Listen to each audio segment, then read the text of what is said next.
The morning mist, heavy and cool, still clung to the gnarled acacia trees surrounding Dr. Asha Nyambura's remote research station. The Savannah was just beginning to stir, painted in hues of soft gray and burgeoning gold. Asha stepped onto her porch, coffee in hand, savoring the tranquility that usually defined her solitary existence in Kenya's Samburu Reserve. It was a silence she cherished, a vast canvas for the subtle symphony of nature. Then it was shattered, a sound unlike any she had heard in her years of studying big cats.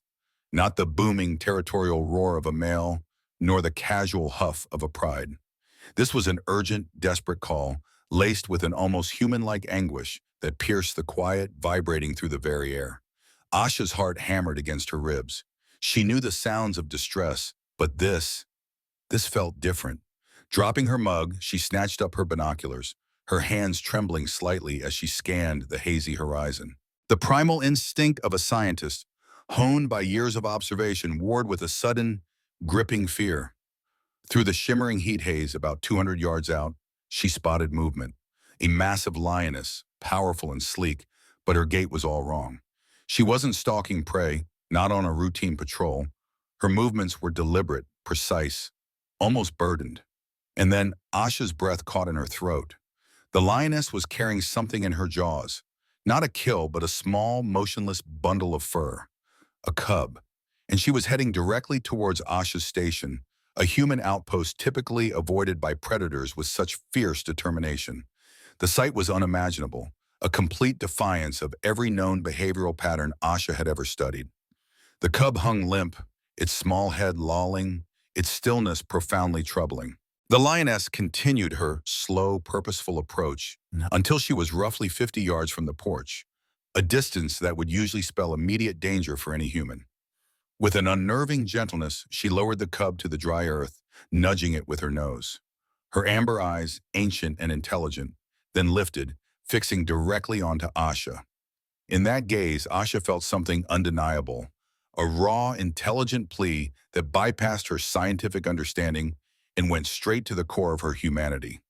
Her mind raced, a frantic battle between decades of scientific protocol, the strict non-intervention ethics drilled into every wildlife researcher, and an overwhelming, gut-wrenching sense of responsibility. This was an animal begging for help in a way that defied every textbook, every lesson, every rule. Her career, her personal safety, the very sanctity of her work, all hung in the balance. "This isn't natural behavior," Asha whispered, the words barely audible against the rising fear in her throat. Her hand instinctively reached for the satellite phone on the small table beside her, her fingers fumbling with the keys. She knew she shouldn't, but she had to. She dialed the number for Dr. Kamau Ndungu, the head veterinarian for the reserve. "Kamau, I need you out here immediately," she blurted, her voice tight with a mixture of terror and disbelief. It's unprecedented." Kamau's voice, usually calm and reassuring, was firm, almost clipped. "Shall you know the protocols? We don't intervene unless it's human-caused. You know the consequences." "She's waiting, Kamau," Asha insisted, her voice tight with a rising tide of emotion. "She brought her cub to me. She's asking for help." A moment of heavy silence stretched between them, punctuated only by the distant hum of the savannah coming back to life.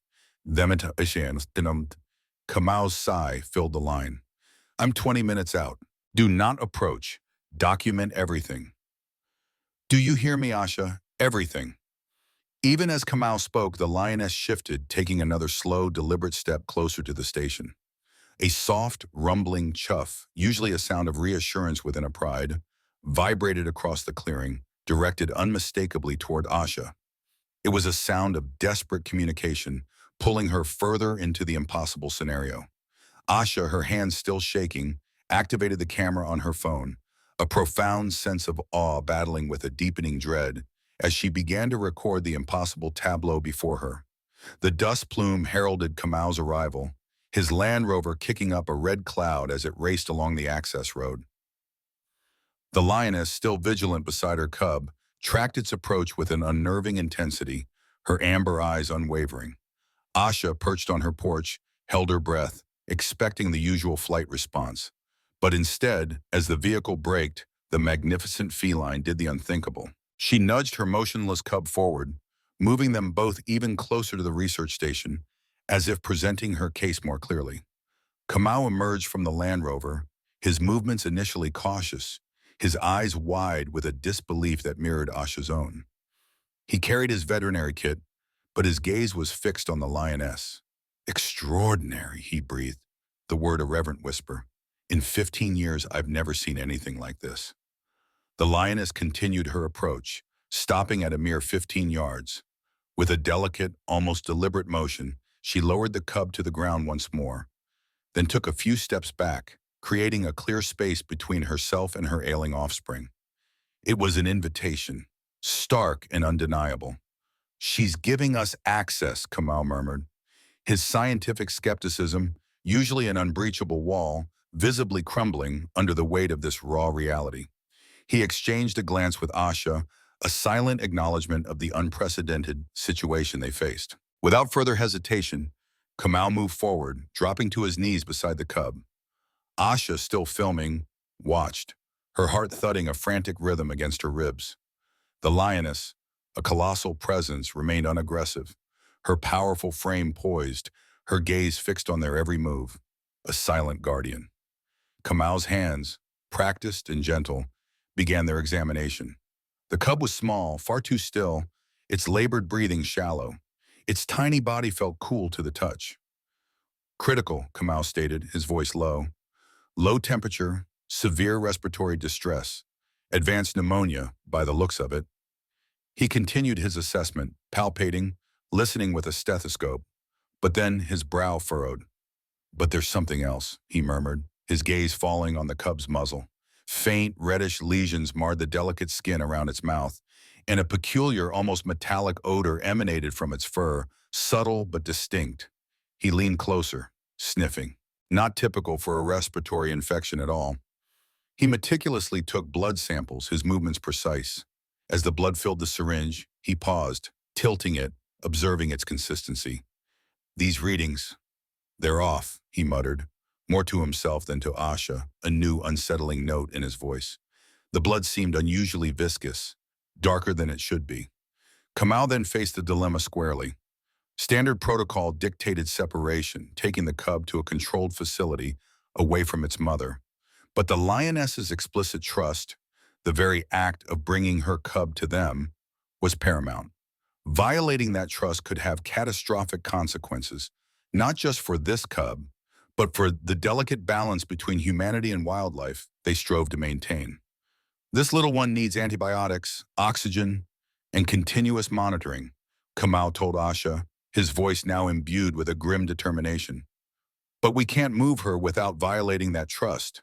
We risk losing both the cub and any future possibility of this kind of interaction. Asha swallowed hard. So we set up here? In the open? It's unheard of, Kamau. A massive risk. For us, for the cub, for the pride. Kamau didn't reply directly, his eyes meeting the expectant, unwavering gaze of the Lioness.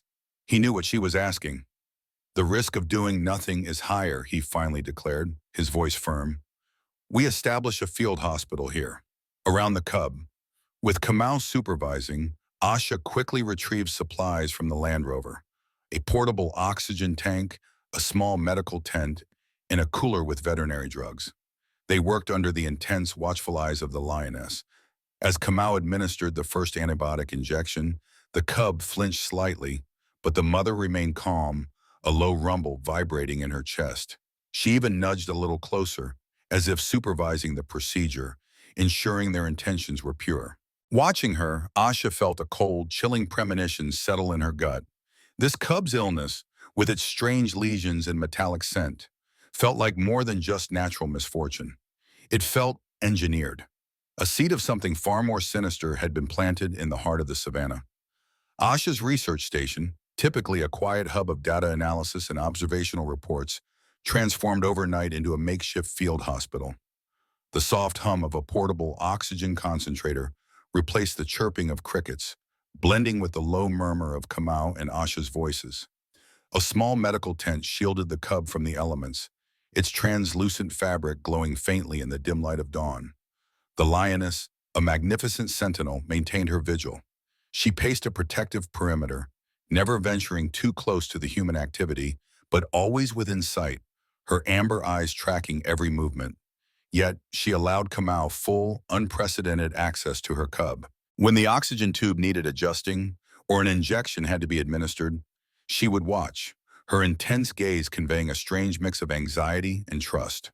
During one of the cub's shivering spells, she even positioned herself against the side of the medical tent, her massive body radiating warmth, a silent, comforting presence. Through countless blood draws, temperature checks, and antibiotic injections, she remained unaggressive, occasionally offering a soft chuff, a deep rumble in her chest that Asha interpreted as encouragement, or perhaps communication. It was a bizarre yet profoundly moving, unspoken alliance forged under the vast African sky. Slowly, painstakingly, the cub's breathing stabilized. Its small lungs still rattled, but the gasps were less frequent, the breaths a little deeper. The early signs of recovery were there, a fragile flicker of hope. Yet the unusual symptoms, the faint lesions, the metallic odor, persisted, a disquieting anomaly amidst the improving vitals. As darkness fell, Kamau and Asha worked late into the night, hunched over a portable lab kit. The preliminary blood test results glowed on the screen, a complex array of graphs and chemical signatures. "These readings are alarming, Asha," Kamau stated, his voice grim as he pointed to a particularly intricate cluster on the molecular analysis. "This isn't a natural heavy metal we're seeing here, and it's not any known pathogen." Asha leaned closer, her scientific mind grappling with the unprecedented data.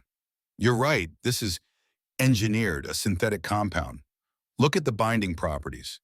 It's designed for stealth, for slow degradation." Kamau nodded slowly, his expression hardening. It weakened her immune system, making her fatally susceptible to common pneumonia. "This isn't just an infection, Asha, this is designed." The full implication of his words hung in the air, heavy and chilling. The cub's near-fatal illness was no accident, no random misfortune of the wild. It was a deliberate act, a targeted assault. The pristine wilderness, their sacred sanctuary, had been violated in the most insidious way imaginable. "Who would do this, and why?" Asha whispered, the words catching in her throat, a cold dread seeping into her bones. The conspiracy, once a distant, abstract concept, was now a tangible, malevolent force. Just then, a massive shadow fell over them. The lioness, silent as a ghost, had approached. She extended her head, gently pressing her rough, powerful forehead against Kamau's shoulder. It was a soft, almost tender gesture, utterly devoid of aggression, filled instead with an unspoken vulnerability. Kamau froze, his eyes wide with shock. "Did she just thank me?" he managed, his voice barely a whisper. Asha, tears blurring her vision, nodded. "She understands, Kamau. She understands you're saving her baby." The extraordinary gesture of gratitude solidified their resolve. This wasn't just a medical case anymore. It was a mission. They had to uncover the truth behind this insidious biomarker, no matter the cost. As Kamau continued his analysis, Asha, fueled by a renewed sense of purpose and a simmering anger, secretly began to scan the surrounding environment with her remote sensing equipment, hoping to trace the source of the insidious compound, to find the human hand that had unleashed such malice upon the wild. The cub's transformation was remarkable. In just a few days, fueled by antibiotics and relentless care, it had shed its lethargy. Its eyes, once dull and glazed, now sparkled with mischievous energy. It gnawed playfully on a dried bone, its small chirps and playful growls filling the air around the research station, healthy vocalizations that brought a warmth to Asha's heart she hadn't known possible. On the fourth morning, a new, astonishing development unfolded. Asha stepped onto her porch and froze. Lying neatly on her welcome mat, still warm from the dawn hunt, was a sizable chunk of fresh antelope meat. Her breath hitched. Kamau, emerging from the makeshift field hospital within the station, was equally stunned. "Wild predators don't bring gifts, Asha," Kamau insisted, his scientific mind struggling to process the anomaly, though a flicker of awe played in his eyes. He tried to rationalize it as a discarded kill. A coincidence. But then it happened again the next morning and the one after that. Each time, fresh prime cuts of meat were left discreetly, an undeniable offering. She's expressing gratitude, Kamau. It's undeniable, Asha stated, her voice thick with emotion, as she meticulously documented each occurrence, her camera capturing the raw, impossible truth. The lioness, their silent benefactor, would be seen watching from a distance, her gaze holding a knowing quality. The extraordinary events drew the attention of Dr. Amina Kendi, a renowned animal cognition expert, whose arrival added another layer of academic scrutiny to their unprecedented situation. Dr. Kendi spent hours observing the lioness and her cub, her initial skepticism giving way to profound wonder. This animal, she mused, eyes gleaming with intellectual excitement, demonstrates problem-solving, planning, and social reciprocity beyond our current scientific understanding. This isn't just instinct. It's something akin to conscious thought, a profound connection. While Kamau focused on the cub's full recovery and Dr. Kendi marveled at the lioness's intelligence, Asha continued her covert environmental scans. The results were chilling. The same synthetic biomarker that had nearly killed the cub was present, not just in isolated pockets, but in concentrated traces across the reserve's water sources and soil samples. "It's not isolated, Kamau," Asha announced, her voice tight with a growing sense of dread as she showed him the satellite imagery. The maps, overlaid with spectral analysis, highlighted distinct plumes of contamination, originating from a specific area upstream. "It's being deliberately introduced, likely upstream. This isn't some accidental spill. This is continuous." Kamau's jaw tightened, his face grim. "This is beyond just an injured cub, Asha. This is an environmental crime, a calculated act of malice. The synthetic compound, a complex cocktail of chemicals designed to slowly compromise immune systems, was traced to a remote location upstream, deceptively labeled on maps as an agricultural development. The facility, however, showed no signs of actual farming, its perimeter secured, its remote location suspicious. It reeked of a front, a clandestine operation for illicit activities. As they delved deeper, Asha couldn't shake the feeling of being watched. Subtle changes around the station gnawed at her. Unfamiliar vehicle tracks leading nowhere. Brief, inexplicable signal interference on her equipment. The distant glint of light that might have been binoculars.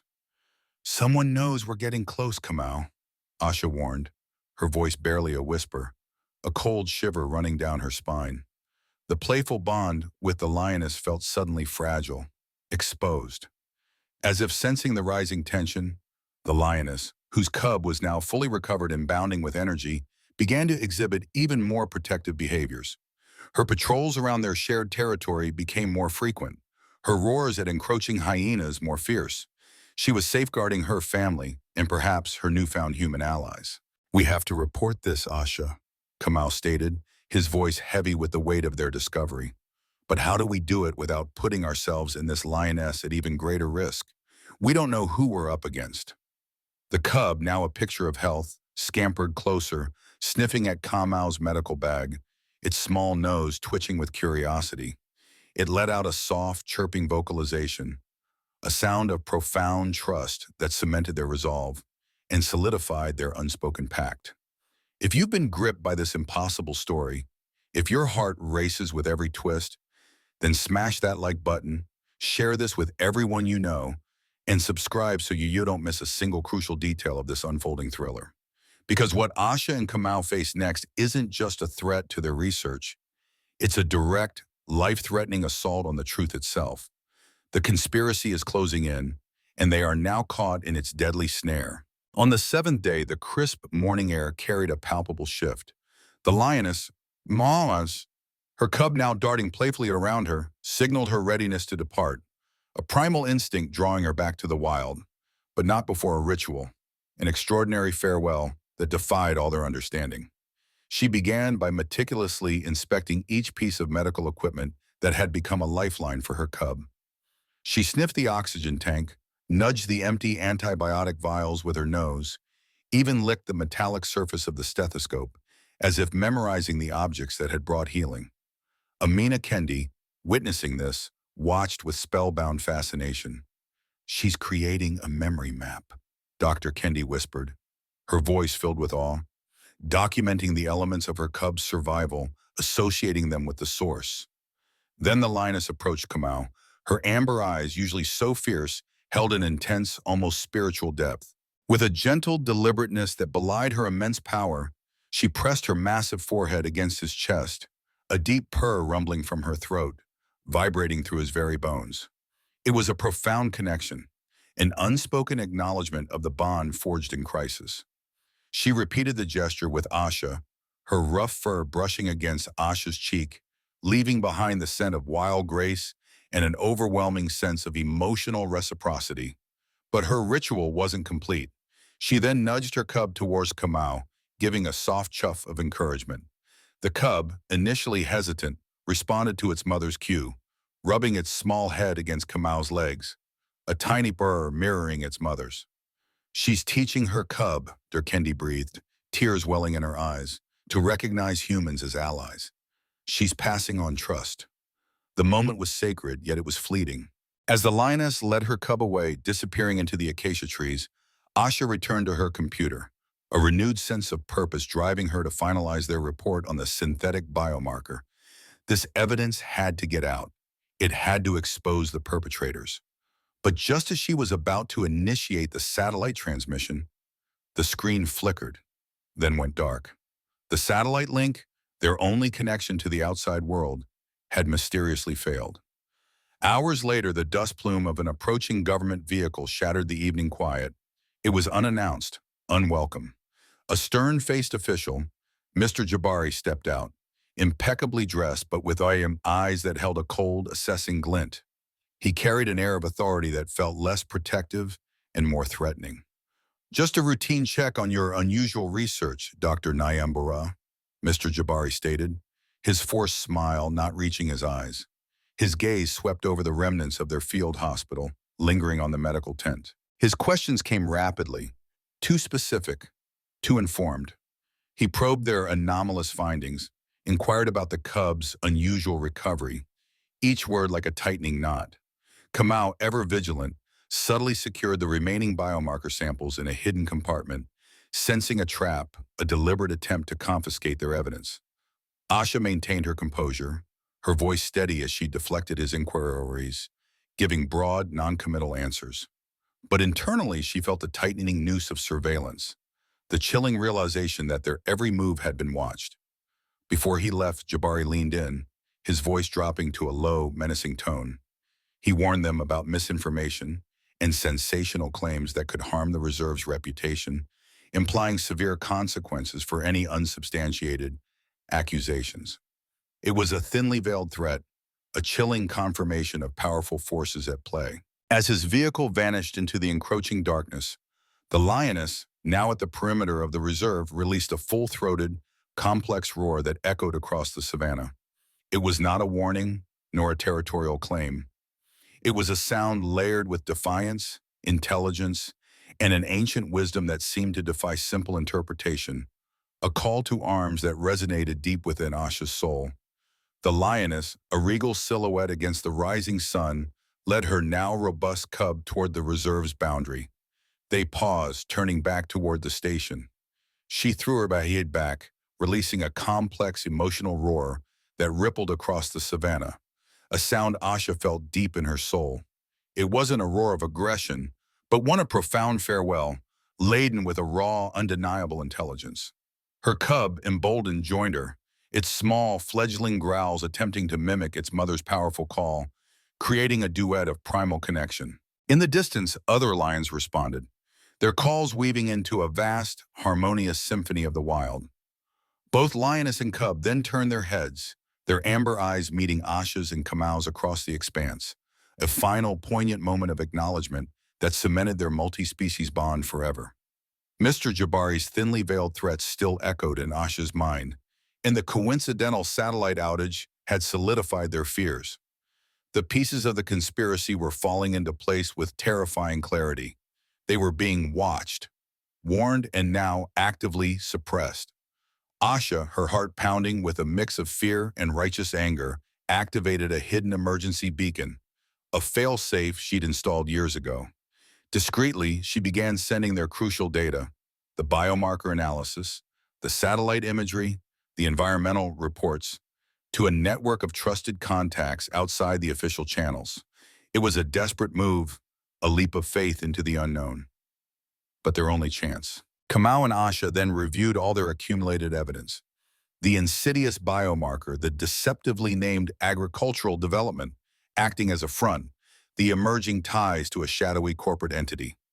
This isn't just pollution, Asha, Kamau stated grimly, his voice strained. This is deliberate, corporate negligence on a massive scale, a weaponization of the environment. Dr. Kendi, her face etched with a grim realization, provided further intelligence. Her contacts had confirmed that the development was indeed linked to a powerful multinational chemical corporation, one with a disturbing history of environmental cover-ups and a reputation for ruthless efficiency in silencing dissent. Asha looked at the data again, a cold dread washing over her. The cub, sickened by the biomarker, had been a canary in the coal mine, a living warning of a wider, silent ecological disaster unfolding beneath their feet. Kamau, meanwhile, had been poring over old, unofficial survey maps. He pointed to a section highlighting incredibly sensitive water table areas, now directly beneath the agricultural development. They're not just dumping waste, Asha, he explained, his finger tracing a hidden aquifer.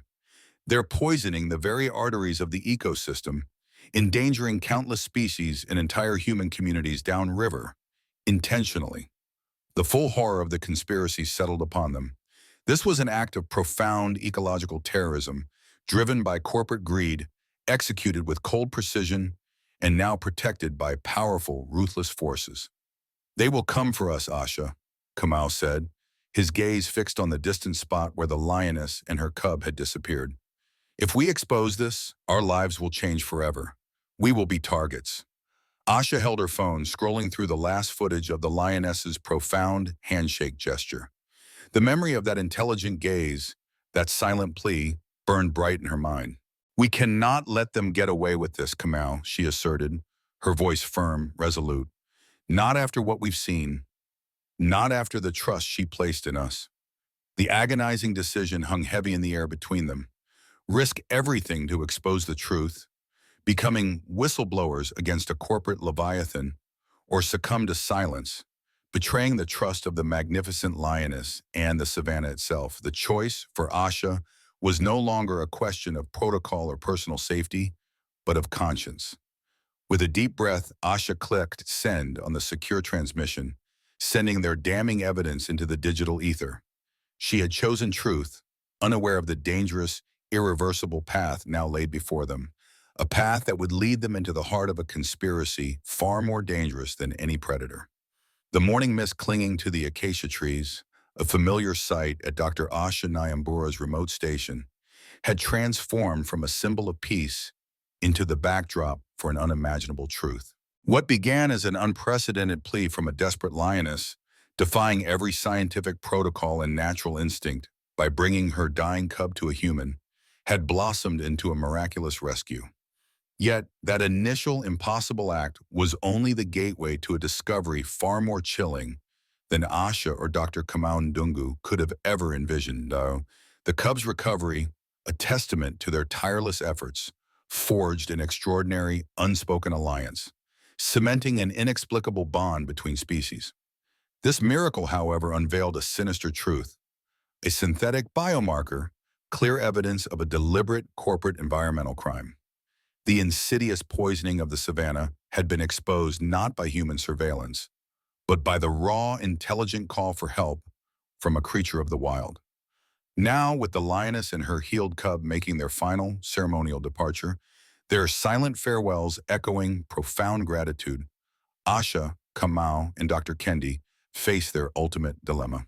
To remain silent was to betray the sacred trust of the magnificent creature who had sought their aid, to allow the continued destruction of their beloved wilderness. But to expose the truth meant risking their careers, their lives, against a formidable, ruthless enemy. The choice, though terrifying, was clear.